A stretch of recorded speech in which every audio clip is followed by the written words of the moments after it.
¿Cómo sobrevive el amor verdadero cuando se usa como cebo en una trampa mortal? Para Mical, hija de Saúl, el amor no fue una elección apacible, sino un acto de rebeldía que sellaría su destino. Observaba a David, el héroe de Israel, no con la distante admiración de una princesa, sino con una intensidad que atemorizaba a sus sirvientes y enfurecía a su padre. Donde el rey Saúl veía un rival, una amenaza para su trono manchado de sangre y enloquecido, Mical veía integridad. Veía al hombre que confiaba en Dios como su padre hacía tiempo que había olvidado. Este amor puro, nacido de la admiración por la fe de David tras la caída de Goliat, se convirtió en su primera y última rebelión. El rey Saúl lo comprendió, vio la mirada de su hija y en su mente paranoica, su afecto no fue más que una prueba de la conspiración de David para usurpar su trono. Saúl ya no distinguía entre lealtad y traición, entre amor y manipulación.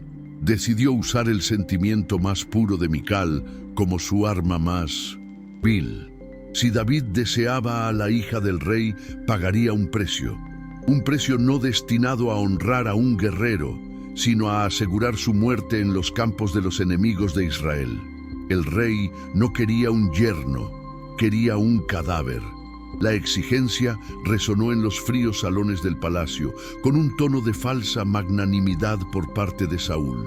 100 prepucios de filisteos. Un pesado silencio se apoderó de la corte. La brutalidad de la exigencia era un insulto velado, una misión suicida disfrazada de dote real. Saúl esperaba que David, en su ambición o arrogancia juvenil, aceptara y fuera asesinado. Mical escuchó la proclamación y se le heló la sangre. Comprendió de inmediato la intención de su padre. Su amor por David ahora estaba condenado a muerte y se encontraba atrapada, incapaz de advertirle, obligada a presenciar el desarrollo del juego político de su padre. David, sin embargo, no tenía el espíritu de Saúl. Donde Saúl vio una trampa política, David vio un desafío divino.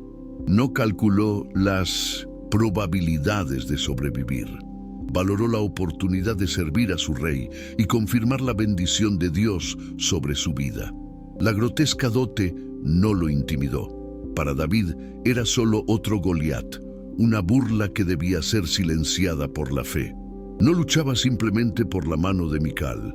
Luchaba para demostrar que la unción que había recibido de Samuel era real. No veía a Mical como un trofeo, sino como parte de la promesa que Dios comenzaba a cumplir en su vida. Mientras David estaba ausente persiguiendo a los filisteos, Mical vivía sumida en una profunda angustia. Cada día era una vigilia. Se aferraba a su puesto en la corte, pero su corazón anhelaba los campos de batalla. Despreciaba la crueldad calculadora de su padre, un rey que ahora le parecía más un déspota siniestro que el ungido del Señor. La espera erosionaba su fe, no en Dios, sino en la bondad de los hombres. Estaba completamente sola. Si David moría, una parte de ella moriría con él. Si vencía, se casaría con el hombre que su padre más odiaba. La victoria, en cualquier caso, sería agridulce. Así que David regresó. Trajo consigo no 100, sino 200 hombres.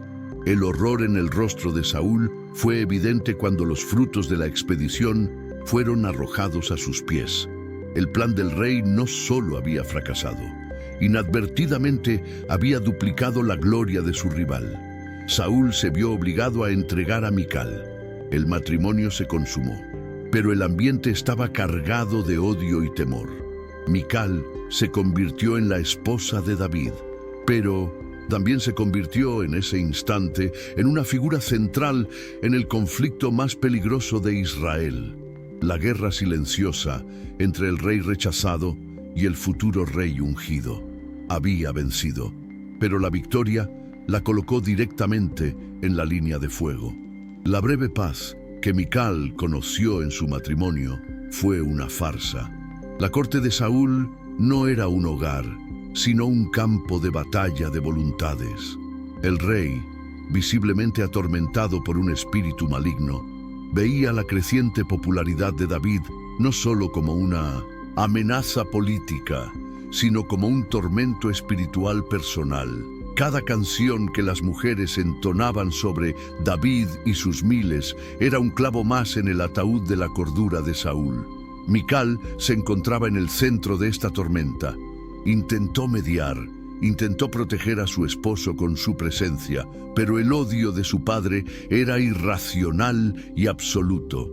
Vivía sabiendo que, en cualquier momento, la lanza que Saúl arrojó a David, por accidente, podría, algún día, alcanzar su objetivo. Llegó la noche de la traición. Saúl ya no se molestaba en disimularla. La locura se había apoderado de la política. Envió a sus guardias personales, no para arrestar a David, sino para ejecutarlo en su propia casa al amanecer. Mical fue advertida, tal vez por un sirviente leal, tal vez por el mismo Espíritu de Dios que aún rondaba aquella casa maldita. Miró a David, el hombre al que amaba más que a su propia vida, y supo que su tiempo se había acabado. Ya no había lugar para el amor en el palacio de su padre. Solo había sangre y poder. Tenía que tomar la decisión que definiría el resto de su existencia. Actuó con la claridad que solo da la desesperación. La ventana era la única vía de escape. Mientras los soldados de su padre rodeaban la casa, no lloró ni vaciló. Ató las cuerdas con firmeza. Aquel acto era una traición contra su padre y su reino. Elegía al fugitivo ungido en lugar del rey consagrado. Renunciaba a su sangre, a su posición, a todo por él. Lo ayudó a bajar a la oscuridad de la noche, un acto de supremo sacrificio. «Vete», susurró, convencida de que su amor era lo suficientemente fuerte como para vencer la locura de Saúl y de que, algún día, él regresaría con ella. Cuando los pesados pasos de los soldados finalmente derribaron la puerta, Mical ya había preparado su segunda línea de defensa.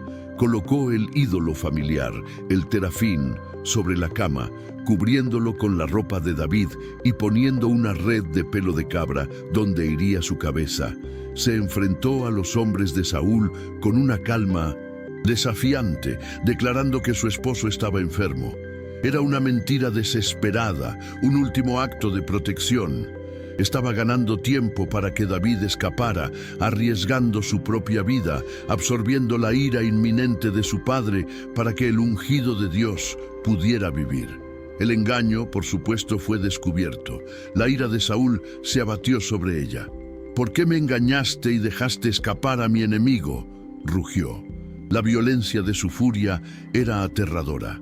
Mical estaba sola, había perdido a su padre, quien ahora la veía como cómplice de su mayor enemigo, y lo que era peor, había perdido a su esposo.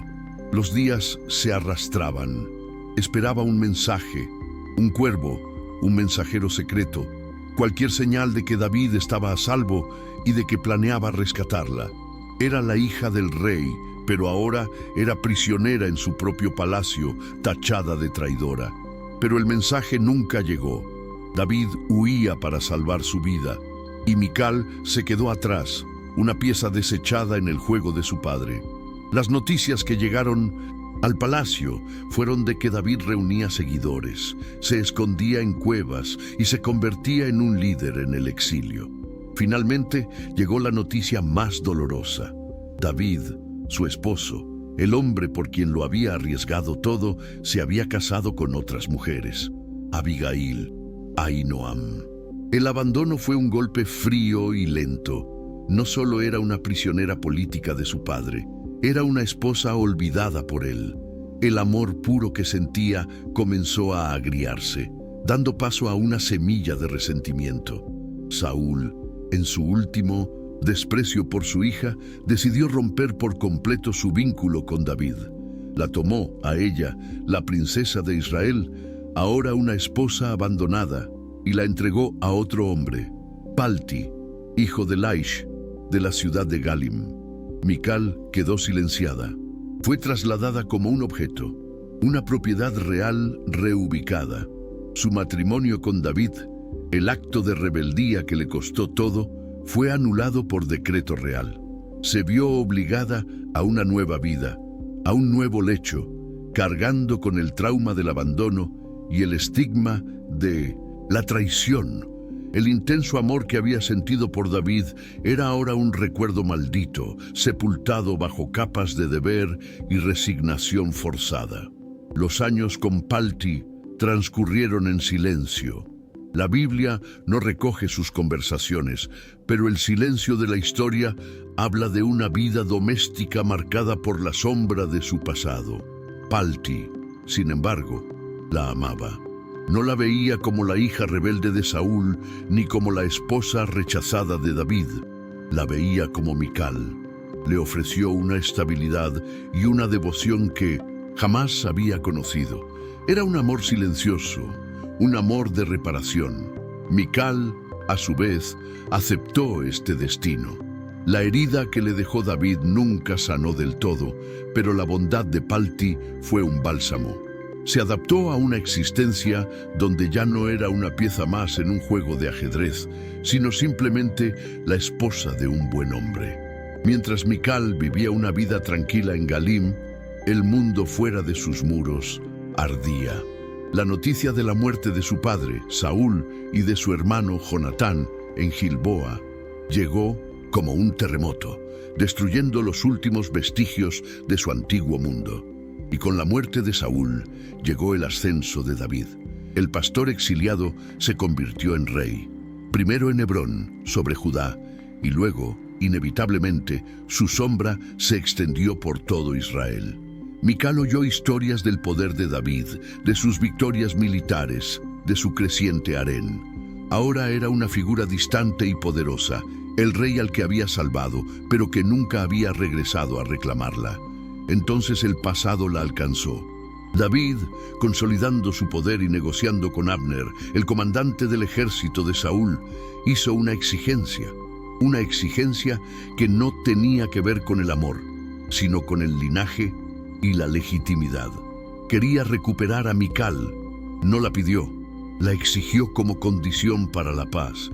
Devuélveme a mi esposa Mical, con quien me casé por 100 prepucios filisteos.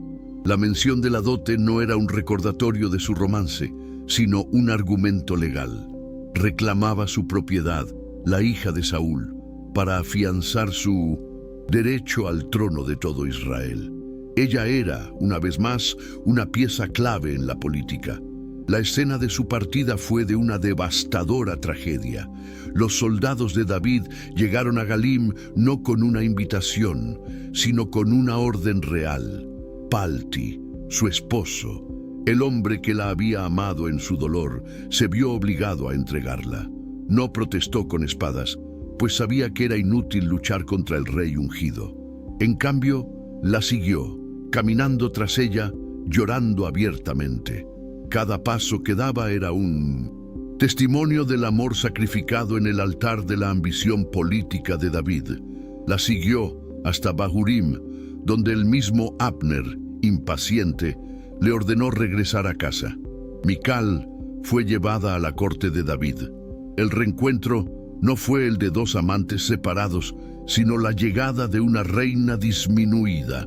El hombre que encontró no era el joven y ferviente músico y guerrero al que había dejado caer por la ventana. Era un rey endurecido por el poder, rodeado de esposas que le habían dado hijos, absorto en las complejidades de gobernar una nación. Fue instalada en el palacio, recibiendo el estatus de hija de Saúl, pero no el de esposa amada. Era un símbolo viviente de la unión de los dos reinos, pero su corazón estaba vacío.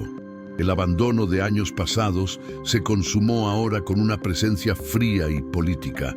Había llegado el día que definiría el alma de Israel, el arca de la alianza, el trono visible del Dios invisible. Finalmente era llevada a Jerusalén. La ciudad vibraba de alegría y reverente admiración. Tras la tragedia de Usa, quien murió fulminado por tan solo tocar el arca, nadie se atrevía a tomar ese momento a la ligera. Los sacerdotes levitas, debidamente consagrados, portaban la sagrada reliquia. El sonido de los shofares, las liras y las panderetas no era solo música, era un grito de guerra espiritual que proclamaba que el Señor tomaba el lugar que le correspondía en la capital. Para el pueblo era una celebración. Para David era la culminación de su existencia espiritual. David no observaba la procesión desde un trono elevado. Estaba en el centro, absorto en una adoración que desafiaba el decoro real. En un acto de absoluta humildad, se despojó de su manto real, insignia de su poder terrenal, y se vistió únicamente con un sencillo efod de lino, la modesta vestimenta de un sacerdote menor. En ese momento no era el rey, era simplemente un hombre maravillado por la gracia de su Dios. Danzó, saltó, giró y celebró con todas sus fuerzas, su cuerpo incapaz de contener el torrente de gozo espiritual que brotaba de su alma. Se presentó desnudo ante Dios, expuesto en su devoción. Mientras Israel celebraba en las calles, Mical observaba desde la ventana de un palacio.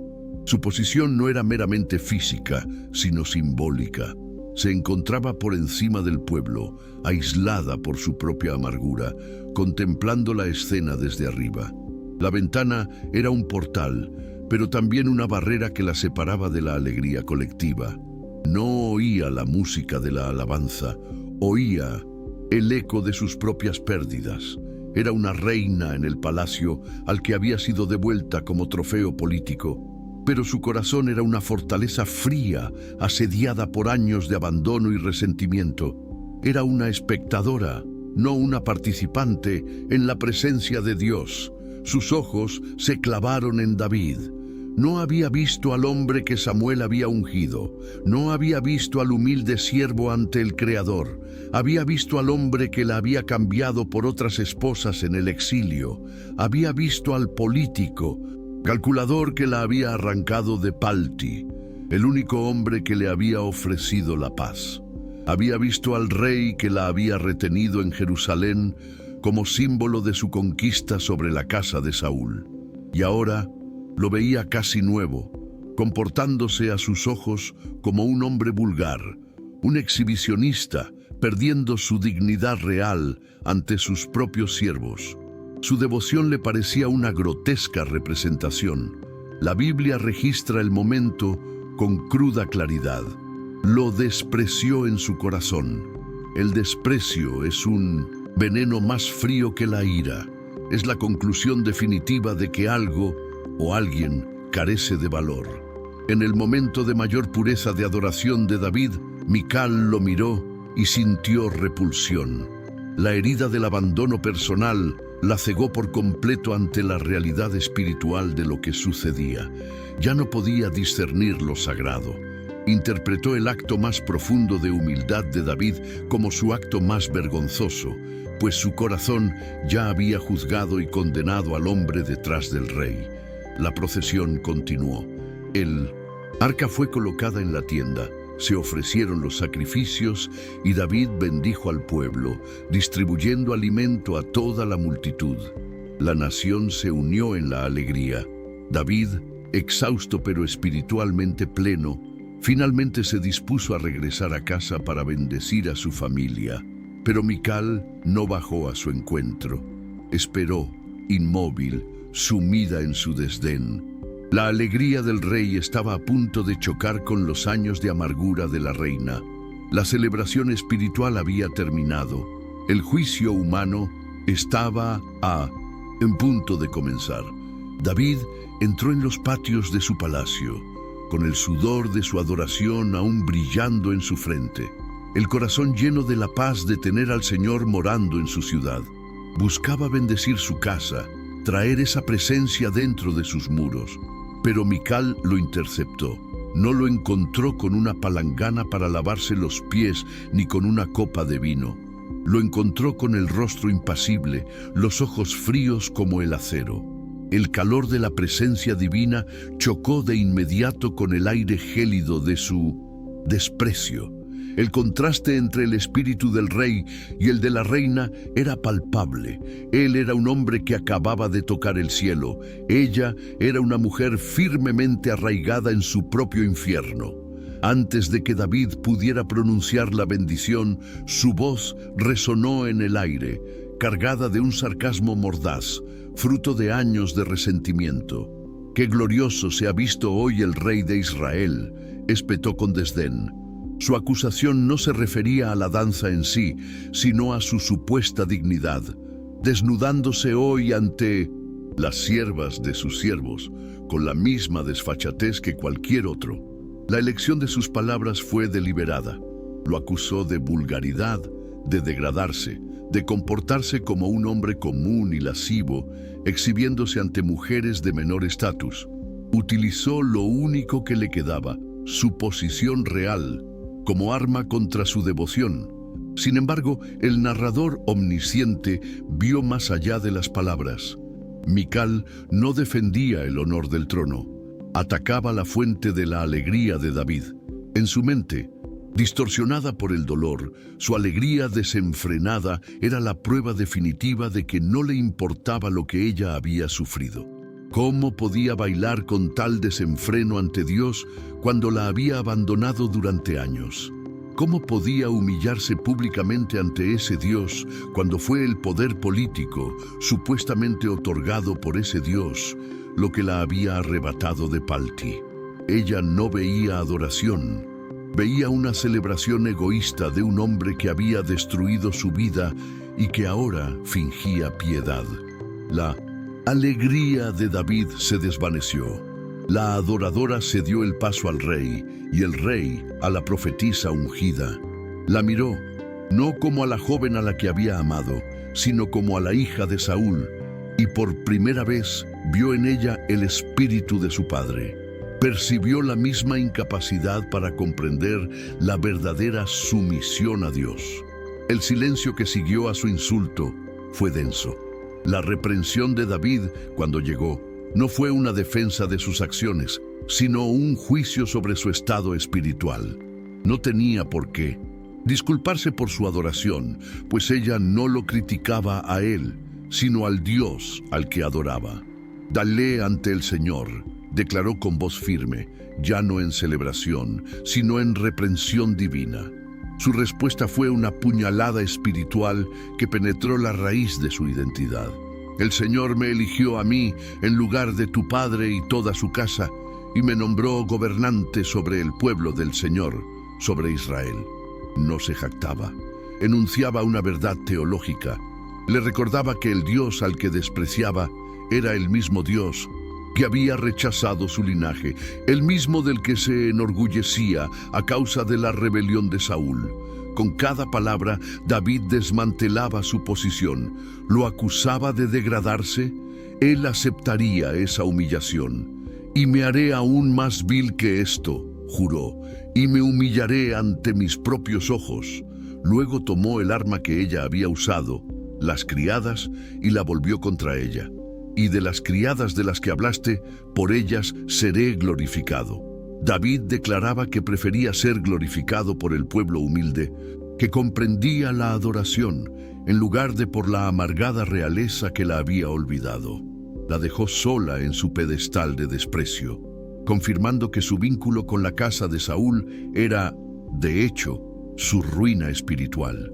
La confrontación había terminado. David se retiró de su presencia, dejando a Mical sola con su orgullo herido. El silencio que siguió en el palacio fue más denso que la propia discusión. Para David, la vida continuaba. El reino debía ser gobernado, las batallas libradas y el culto establecido. Estaba rodeado de otras esposas que lo honraban y de hijos que aseguraban su linaje. Pero para Mical, ese momento fue un final. Había usado su última arma, el desprecio, y se había vuelto contra sí misma. Permaneció en sus aposentos reales, reina de hecho, pero una exiliada de corazón, separada del hombre al que una vez había salvado. El relato bíblico concluye con una breve frase, desprovista de emoción, pero cargada de significado espiritual. Y Mical, hija de Saúl, no tuvo hijos hasta el día de su muerte. Esto no fue un decreto vengativo de David. Él tenía poder político, pero no sobre la fertilidad. Fue la consecuencia física de una realidad espiritual. Su esterilidad era el símbolo externo de su alma. Un corazón endurecido por la amargura personal, consumido por el dolor del pasado hasta el punto de despreciar la pura manifestación de la presencia de Dios, se vuelve incapaz de engendrar vida. La fuente se ha secado en su interior. Mical no logró ver lo divino porque estaba obsesionada con lo humano. Filtró la mayor celebración espiritual de Israel a través de sus heridas personales. El abandono de David, la crueldad de su padre Saúl, el trauma de ser utilizada como peón político. Todo esto fue real. Su dolor era legítimo, pero permitió que ese dolor se convirtiera en el prisma a través del cual veía a Dios. Observó al rey danzando y no vio al Señor siendo exaltado. Vio cómo se ignoraban sus propios traumas, y al juzgar al siervo, terminó juzgando al maestro para quien danzaba. Se erigió en jueza de la adoración, y ese juicio selló su destino. Ella se convirtió en la trágica encarnación de la casa de Saúl. Su padre, Saúl, perdió el reino por anteponer su voluntad y orgullo al orden divino. De igual modo, Mical perdió su bendición por anteponer su dolor y orgullo a la adoración a Dios. No pudo regocijarse por la restauración del arca porque sentía que ella misma no había sido restaurada. Su identidad estaba más ligada a su linaje caído, hija de Saúl, que a su posición en el pacto, esposa de David. Prefirió ser el último vestigio de una dinastía rechazada en lugar de participar en la nueva dinastía elegida. En los años que siguieron, vivió como una sombra en el palacio. Observó cómo las otras esposas de David daban a luz a hijos que llegarían a ser príncipes, como Absalón y Salomón. Cada nacimiento en el palacio era un recordatorio silencioso de su propio vacío. Tenía las habitaciones de una reina, las vestiduras de una reina y el título de una reina, pero ningún legado. Estaba en el centro del poder y la bendición de Israel, pero completamente aislada de ellos. Fue la primera esposa de David, la mujer que arriesgó su vida por él y terminó siendo la más trágica, una espectadora estéril de la historia de la salvación. Su historia no permanece como una condena de su dolor, sino como una solemne advertencia sobre lo que sucede cuando el dolor no se acepta. El abandono fue real. La manipulación fue real, pero el desprecio fue una elección. Mical permitió que la amargura de sus circunstancias humanas la cegara ante la gloria de una realidad divina. Se aferró con tanta fuerza a su derecho a ser herida que cuando la misma presencia de Dios danzó ante ella, solo pudo burlarse. Y la burla nacida del dolor resultó en esterilidad, un final silencioso para el amor que una vez desafió a un rey. El estado final de Mical. Quedan 3 párrafos para concluir la historia. La vida de 1900. Mical en el palacio se convirtió en una larga y silenciosa vigilia. Era un monumento viviente a la casa de Saúl. Una reliquia que David conservaba, quizá por un vestigio de afecto, quizá como recordatorio de su victoria. Presenció el ascenso de Salomón, la turbulencia de Absalón, las intrigas del harén y las fervientes oraciones de David en tiempos de crisis. Vio a Dios obrar poderosamente en la vida del hombre al que despreciaba. Cada festividad, cada sacrificio, cada bendición pronunciada sobre la casa de David era una puñalada en su corazón estéril. Estaba físicamente presente en el epicentro del pacto de Dios, pero espiritualmente estaba exiliada, más lejos que cuando vivía en Galim con Palti. El amor que Palti sentía por ella Ese amor humano, sencillo y devoto, interrumpido de forma tan brutal, se convirtió, en su memoria, en lo último puro que conoció. Contrastaba la devoción entre lágrimas de aquel hombre común con la devoción danzante del rey. En su amargura, elevó el amor humano perdido por encima del amor divino que no podía comprender.